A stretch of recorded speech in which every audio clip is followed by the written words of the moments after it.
अस्सलामुअलैकुम नाज़रीन, JM news HD के साथ मैं हूं नाइला भट्टी। नजर डालते हैं आज की अहम खबरों पर। खबर शामिल करते हैं सियालकोट के नवाही इलाके सब्ज़पीर से हल्का PP 40 सियालकोट सब्ज़पीर मोड़ डेरा उम्मीदवार तहरीक लब्बैक पाकिस्तान उसामा राना के ज़ेर एहतमाम निज़ाम मुस्तफ़ा कॉन्फ्रेंस का इनेकाद किया गया और जलसा लब्बैक लब्बैक या रसूलुल्लाह के नारे से गूंज उठा। साजिद इकबाल घुमन ब्यूरो चीफ की रिपोर्ट के मुताबिक निज़ाम मुस्तफ़ा कॉन्फ्रेंस से कबल मेहमानों को इशारा दिया गया, जबकि जलसे में सरबराह तहरीक लब्बैक पाकिस्तान हाफिज़ साद हुसैन रिजवी की आमद पर उनका वालिहाना इस्तकबाल किया गया।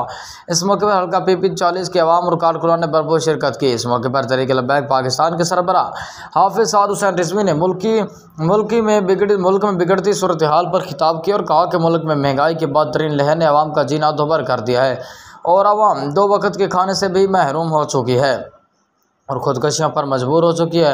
उन्होंने कहा कि महंगाई के खिलाफ तहरीक चलाने का भी ऐलान किया। इस मौके पर उम्मीदवार हल्का PP 40 मोहम्मद उसामा राना ने खिताब करते हुए कहा कि वो इंतखाबात में कामयाब होकर हल्का बेमहरूमियों के शिकार आवाम की फलाह बहबूद के लिए नेक दिली से काम किया जाएगा, जबकि इस हल्का में आवाम को धोखाधड़ी से वोट लेकर सियासतदान सिर्फ अपने मफादात को तरजीह दे रहे हैं। मोहम्मद उसामा राना ने मज़ीद कहा कि अब वक्त बदल चुका है और अवाम अब ऐसे सियासतदानों को चैंगल में नहीं आएंगे और इंतखाबात में कामयाबी के बाद आवाम की ख्वाहिशात की तर्जुमानी मेरी अव्वलीन तरजीह होगी।